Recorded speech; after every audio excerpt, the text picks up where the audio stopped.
no need to come on, but all right. So study guide number 4. Let's cruise through this. This one's not as many questions as study guide 3, so we should be able to go through it pretty quick, and then we'll cover the Spanish-American War right there at the very end. Okay. So let's. Where is it at? Oh, there it is. And let's go up to. Let me pull up the questions.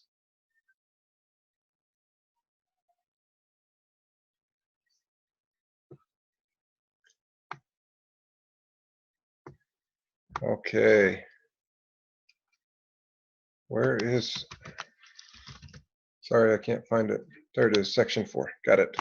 Okay, so first question. What was the, let's just, let me share the screen really quick. This is what we're going to cover.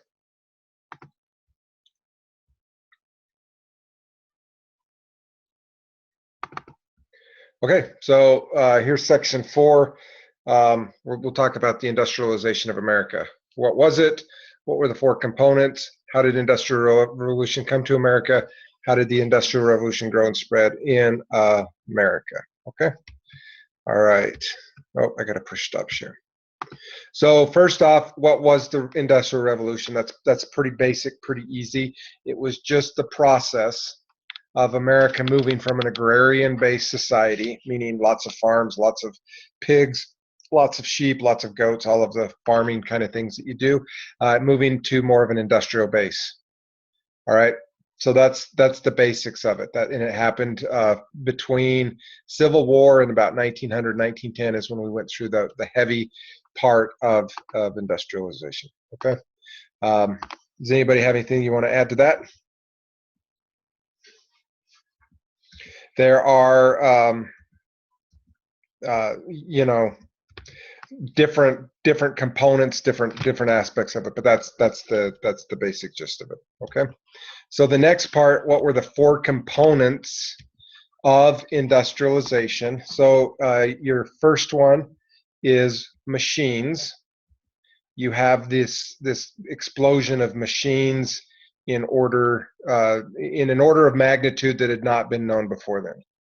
You know, no longer is grandma in the corner making yarn. You've got machines that do that. So machines, they increase in size, complexity, that type of thing. Okay, so that's your first component of the Industrial Revolution is machines.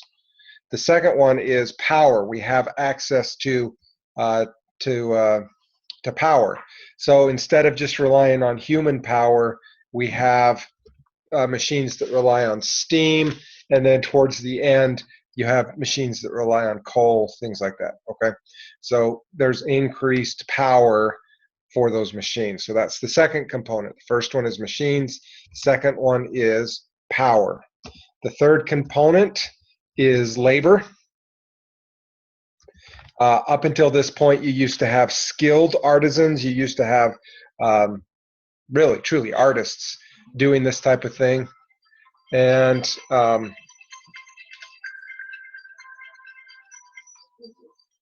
sorry, I got a phone call that I just had to ignore. But now you've got labor, and they don't have to be skilled. They don't have to be incredibly intelligent. They're just machines. They're just cogs in the machine. Okay, so the aspect of labor changes, and that includes, unfortunately, child labor and things like that. All right, and then the fourth component. So we've got machines, power, labor, and then the fourth component is capital. You have the ability for large, vast amounts of money to be invested into these large, huge warehouses. So you bring those 4 components together, and that's what really fuels the Industrial Revolution. Okay, so machines, power, labor, capital. All right. All right, so that was that question. Then the next question is, how did the Industrial Revolution come to America? If you remember, the Industrial Revolution begins in Europe. It begins in Europe, and then what you have is the Europeans trying to keep it a secret, trying to keep it away from America. They're not able to, and it slowly seeps over into America. Let's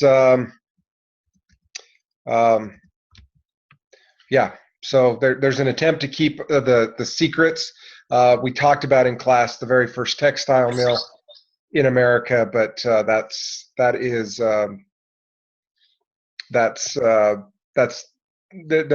in 1821. Excuse me, 1821.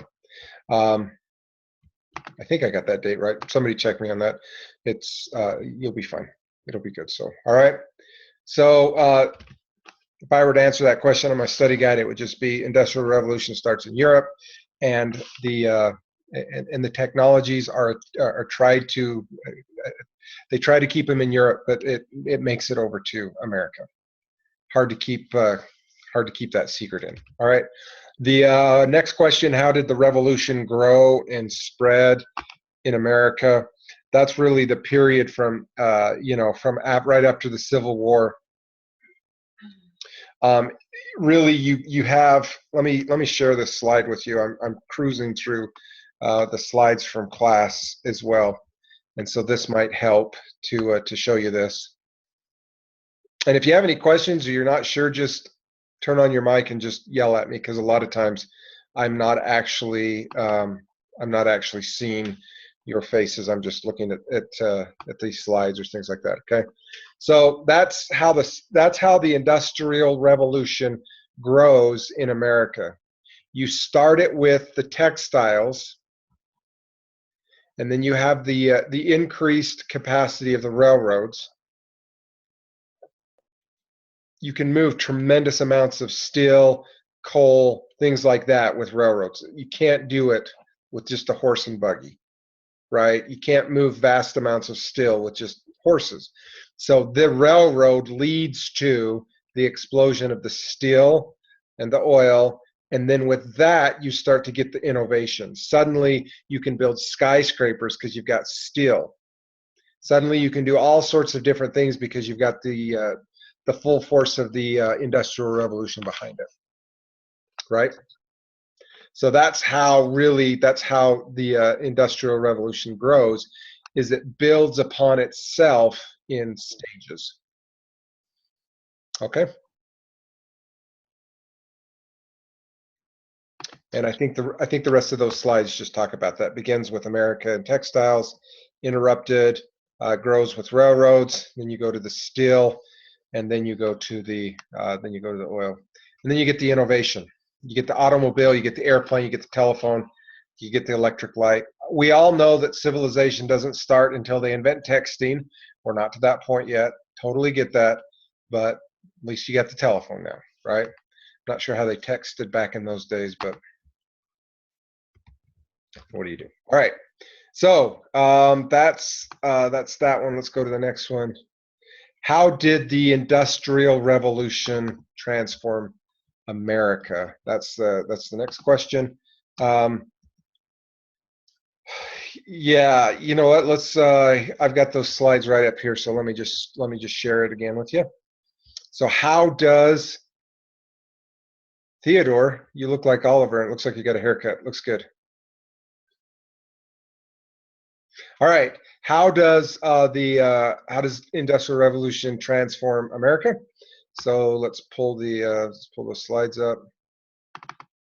Okay, so number one, we become more prosperous. It is during this time that we become the wealthiest country in the world. Okay, so the first thing it does is it just brings a lot of wealth to America. And money changes you for good or evil, but it will change you. We're no longer the innocent agrarian country that Thomas Jefferson envisioned. We are now filthy, stinking rich. And what do you do with that, right? So America becomes more prosperous. Number two, we start to order ourselves around machines. When you're a farmer, you order yourself around seasons and daylight. If you're a vampire, a werewolf, you order yourself around the moon, right? Oh, that was a bad joke. Sorry. Anyways, we start ordering ourselves around machines. That's the way it is. And then a big one, and we talked about this today with the progressives as well. Poor working conditions, the plight of these poor kids working this machinery 12 hours a day. It pulls government into the realm of business. There's no longer just total hands-off business. The government starts to get involved because there's abuses going on, and that leads us, of course, to the progressive era. All right, so that's number 1, 2, and 3. America becomes more prosperous. We start to order ourselves around machines, and poor working conditions starts to pull government into the realm of business. Okay, so that is that one. Let's go to the next set of questions.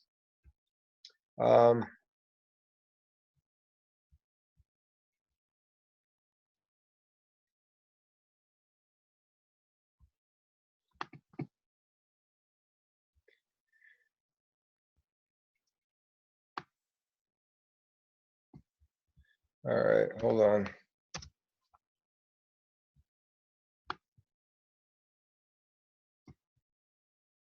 Okay, let's go to Grant's presidency. So what was the State of the Union at the centennial? You know what? I don't have this one written down, and I don't have. Let me go grab. I got to grab a book really quick. So let me grab my book. I'll be right back.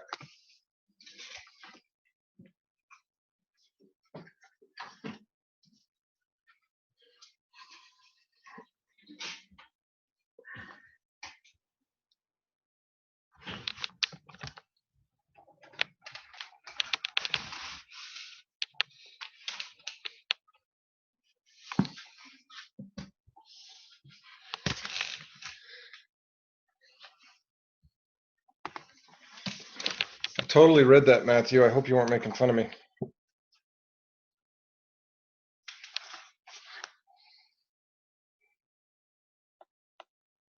Okay, so let's talk about Grant really quick. What was the State of the Union in 1876? You guys tell me. That's kind of a, totally your kind of a opinionated question. What do you guys think? Any thoughts on that?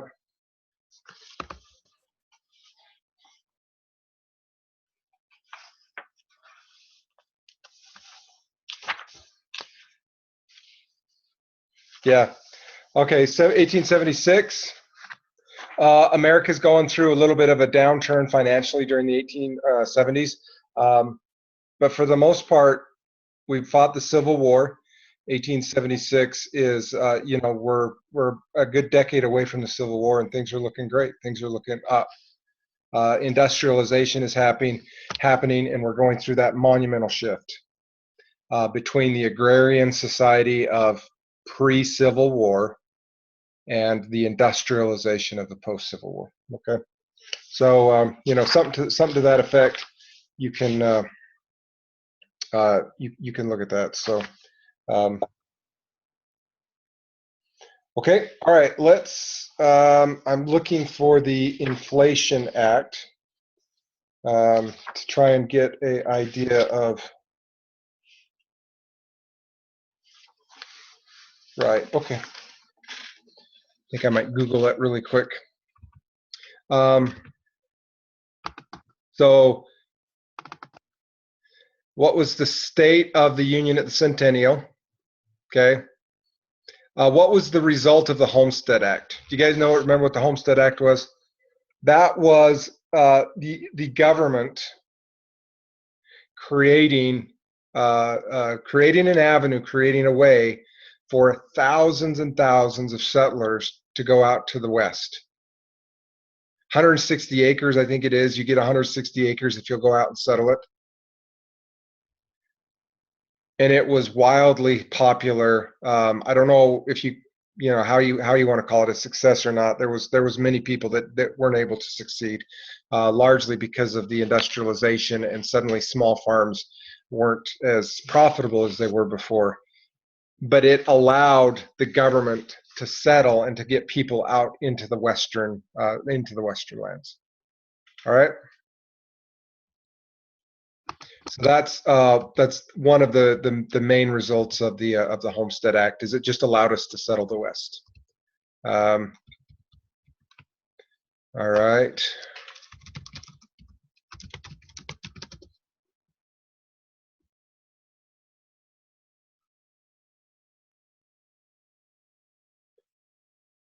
Okay.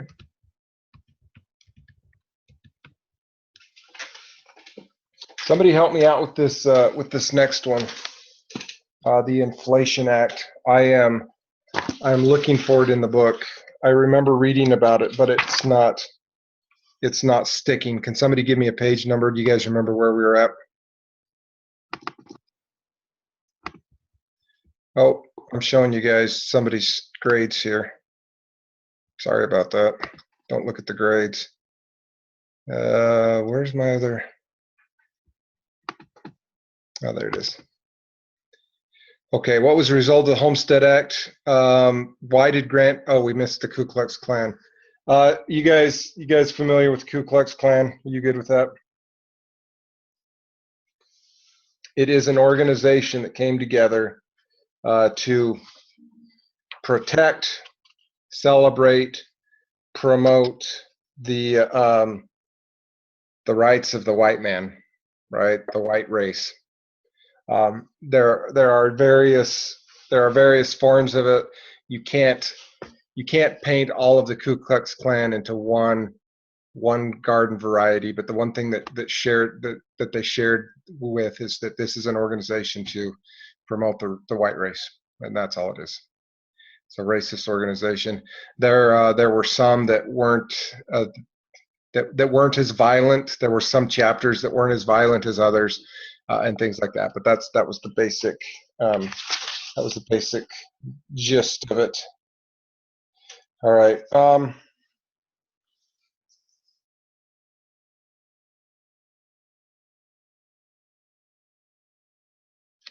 Okay, so in Last Best Hope, let's go to the next one, the inflation bill.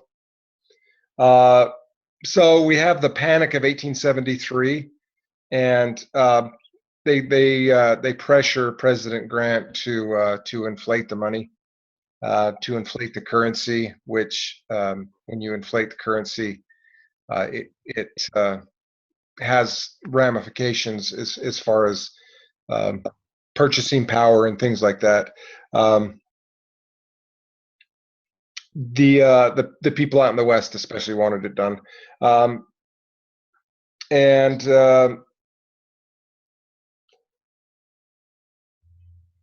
he vetoes the inflation bill, right?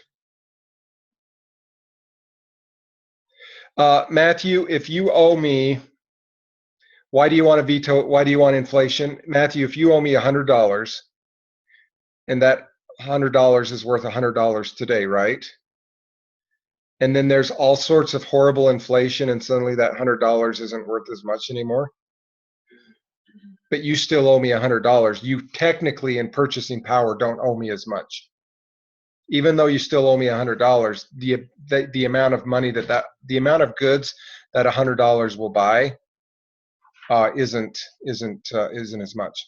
So you have all of these people, especially out in the West, farmers that were in debt, that wanted inflation so that they could, so they wouldn't owe as much. Does that make sense? Did I just confuse the issue? Okay. Yeah, inflation is happening all the time. Inflation, we average between 3 to 4% a year inflation. 2 to 3, 1 to 2, depends on the year. 3 to 4 is probably a little high.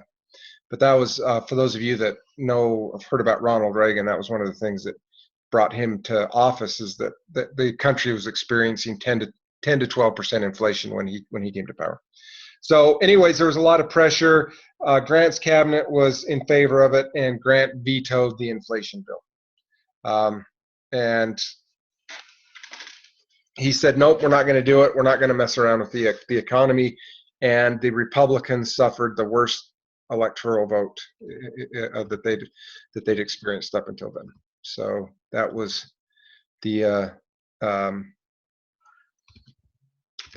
that's that question. Why did he do it?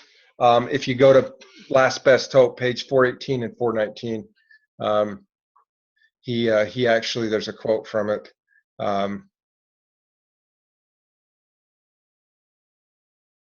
Yeah, he firmly believed that it's not in government policy should not inflate money, and so he refuses to do it, even though he knew it was going to really hurt the Republican Party. Great example of principle there. All right, so what are some examples of corruption under Grant's administration? The big one, if you remember, was the what's their names? The two guys that tried to corner the gold market. Does anybody know the two guys I'm talking about, or have you guys not done your readings? I'm not following up. You know what I'm saying? I'm just let me see if I can find their names. I want to say it was like tricks, like something like that. Oh no, here it is. It's on page 415. Um, it's Jay Gould and Jim Fisk.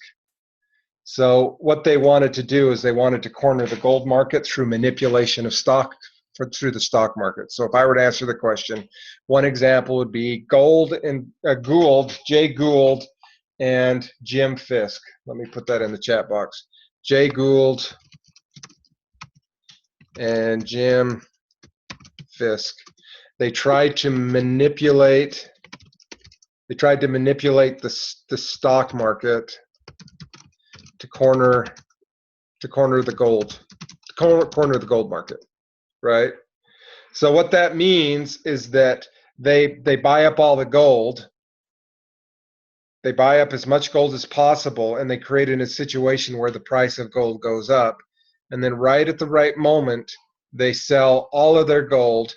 The price of gold plunges, but they sold right at the top, and they walk away happy as can be. It's totally corrupt. It's illegal. It was illegal then. It's illegal today. You're not supposed to manipulate the market that way. It's supposed to be a free exchange of goods. You're not supposed to manipulate it that way. Totally illegal.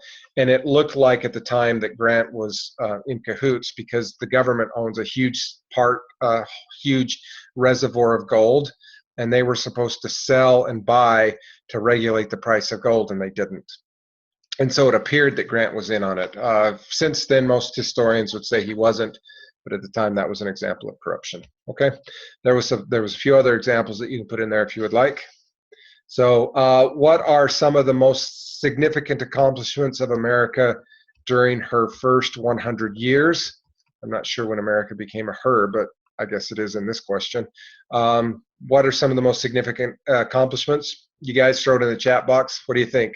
What was the most significant accomplishments of America in the first 100 years?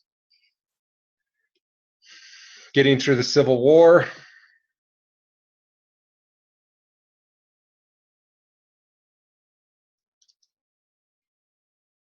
Yeah, freeing the slaves, repairing the nation. For me, it would be the Declaration of Independence, a clear declaration of the way that we should be living. Invention of the steam engine, great. All of these are good. Okay, so your opinion, that's an opinionated question. What are some of the major things? All right. Next question was, why did Grant avoid war with Spain over Cuba? You remember the whole issue with Cuba? There was it was wildly popular for this idea that we need to intervene. There was a lot of slavery. There was a lot of human rights abuses going on in Cuba, and Grant just said, we're not going to intervene. There's no need. He did not want to fight another war. He had seen the Civil War. He knew it wouldn't be as bad, but he had no intention of going over to Cuba and fighting that war. Okay, so what challenges did Grant face in this chapter? Grant is somebody, make sure you read that chapter. It's really awesome in the character book, for those of you that got the character book. But one of the things that I love about Grant is he does not yield to peer pressure. Like, he really, truly seemed to be his own man, took counsel, but then he made up his own decision. And he faced a lot of criticism. One of the major challenges that Grant faced is at the end of his life. He gets sick. He gets what is it? Cancer of the jaw. Jaw cancer? That doesn't sound right. Anyways, he gets cancer and he's about to die, and he doesn't have any money left for his family, so he spends the last 8 months of his life just writing up his memoirs, and they're considered a classic. So it's kind of cool. All right, how did Grant demonstrate character in this chapter? He does. He's his own man. He takes counsel, and then he makes up his own mind. So you put whatever you want there. That's kind of an opinionated question, but Grant does have a lot of character. I'm a big Grant fan. All right, so let's move to the next section. What was the Gilded Age? So the Gilded Age was a time from 1873 to 1900. Let me just share the screen. I'm running through the slides right with you guys. Let me share this with you. So the Gilded Age, what was the Gilded Age? If I were writing this down, I would just say it was time from 1873 to 1900. It appeared to be a lot of riches and a lot of wealth, but truly underneath it, there was a lot of poverty and a lot of abuse. Okay, so there was a lot of wealth on the exterior, but underneath it, there was a lot of issues. Gilded, of course, is when you put something fancy over the top of something. So that's kind of how I would approach that question. You've got the rich and you've got the poor. All right. The next question is, who were the robber barons? So if you look at this, when we talk about the robber barons, they were just the captains of industry. They were the leaders of the industrial movement. And so they called them barons, the barons of business, but they felt, there was a lot of people that felt like they were robbing from the poor, and so they called them the robber barons. That's all it is, okay? Let me see. All right, the next question is, how did America attempt to solve the problem of government corruption? Just through government legislation. They passed. You can go through some of the acts, through some of the things that were passed, but they tried to through government legislation stop those things from going on. Let me just double check and make sure that there is nothing in the book there's anything specific.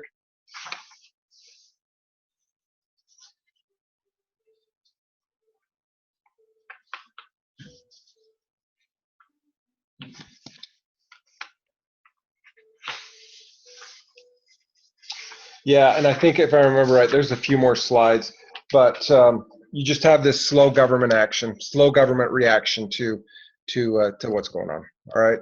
The next one, what were some examples of innovation during the Gilded Age? Let's just cruise really quick through the slides and see what we can find. If you guys have anything specific that you remember, go ahead.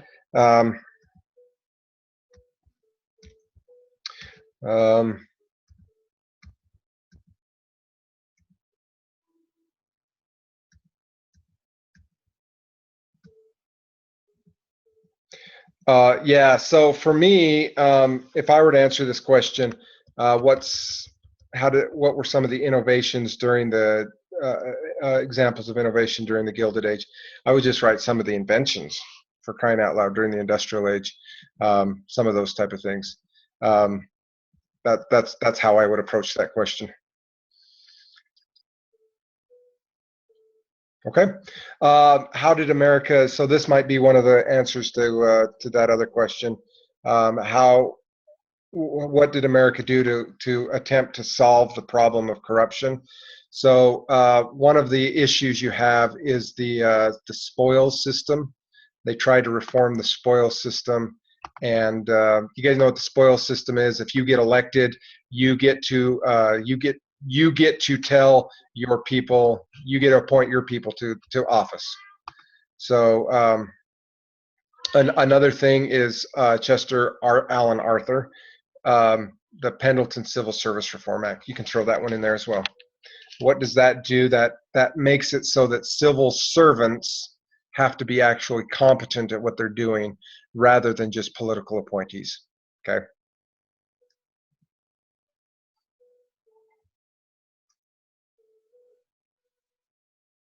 You guys good? Just helping? Hindering? I told you at the beginning of this whole section, this is my least expertise area in U.S. history.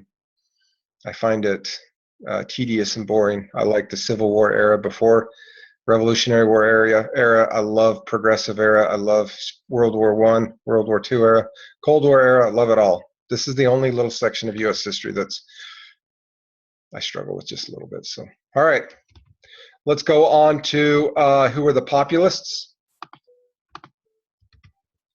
This is important. This is critical. Populace is just the reaction against the industrial age. It's the prairie, the farmers, the poor workers reacting against the urbanization, the industrialization of America. Okay.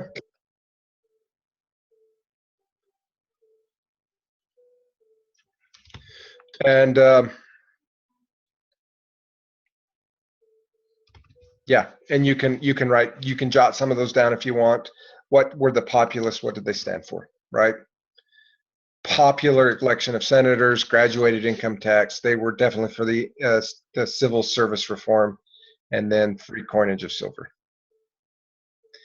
Government control of railroads. Again, imagine if you're living out in the middle of prairie, Nebraska, your only option of getting goods back to sell is on the railroad, and they sometimes would scalp them.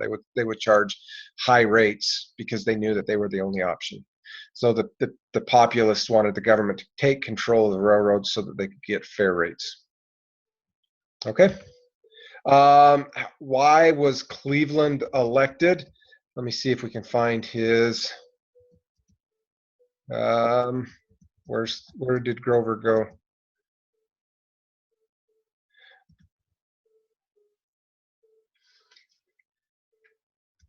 Right. So Cleveland is your first Democrat elected since the Civil War, first Democrat, and he's elected because he rides in on this populist message. Okay. He's good with silver as money. He's good with inflation.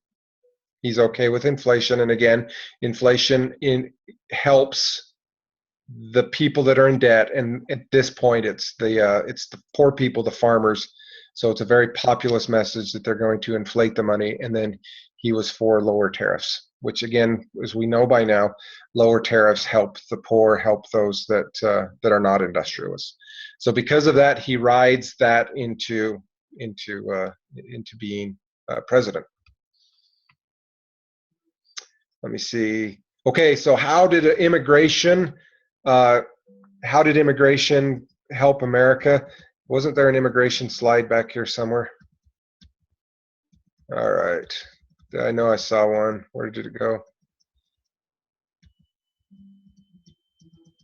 Dun, dun, dun, dun, dun. Oh, there it is right there. Okay. So what does immigration do? So you come over from England, you come over from Germany, you come over from whatever European country of choice, and you don't come over to go out and be a farmer. What you found is people would come over and then they would just stay in the cities. So increased immigration, and at the same time with industrialization going on, leads to increased urbanization. And that's a whole new urban environment, is just city living, right? To be urbanized means that there's more people in the city than there are in the country. And that's a total shift in America at this time. So if I were to answer that question, how did immigration contribute to the growth of America? First off, it's just the no doubt there was a lot of immigration during this time period. Lots of immigration. And then the second one is that it grew the cities because people stayed put. They'd come into port and then they would stay put. There was one point where the highest density city in the world was New York City because of the immigrants that wouldn't move out. Okay. How did Emma Lazarus influence the meaning of the Statue of Liberty? So you remember that poem that's on the Statue of Liberty? Up until that point, the Statue of Liberty. Let me. There it is, right there.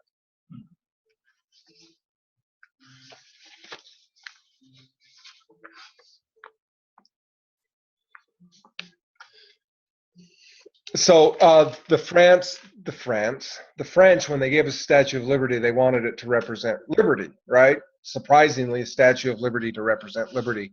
So Emma Lazarus writes this poem, and basically what it does is it changes the meaning from liberty, which it still does, to that we're open to immigrants, that we're open to immigration, that this is a land of freedom, a land of hope, and it's a land of destination. So there's a slight shift there. All right. So that's the change in that one, and that's that question. What caused the Indian Wars in the late 1800s? We didn't talk anything. We have never talked about the Indian Wars in class. Watch the video from Mr. Brown, but here's Mr. Jensen's answer. What caused the Indian Wars in the late 1800s? This was a battle between two cultures. One culture prized land ownership, farming. The other culture prized nomadic living, going across the plains, killing and living as you find nature. And those two cultures are incompatible. Native American and European culture do not mix, because one wants to stake out land and the other one just lives freely. And so it's just a battle of cultures, and the Europeans won. It's unfortunate, but there's just no way that those two cultures can coexist. That's kind of depressing.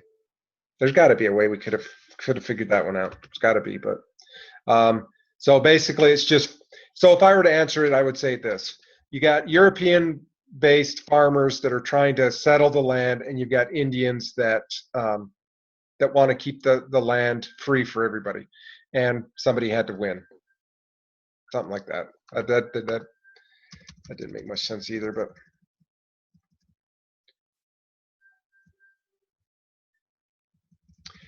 Okay. That's it. That was section 4. Just that. I show that it is at section 5. Is that right?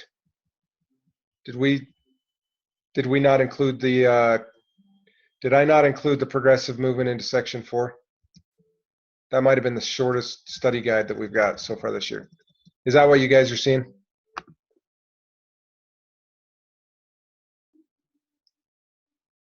That's it?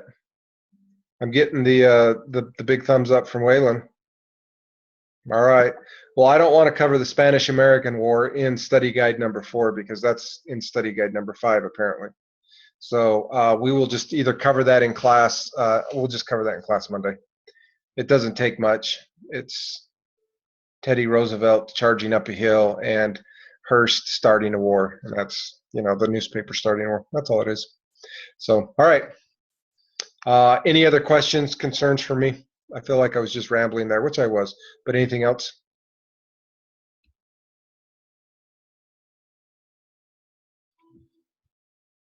Yeah, that was fast. Okay, sounds good, you guys. I will load this up and have it on the video page, but hope you guys took good notes, and I'll talk to you later. Go ahead, Matthew.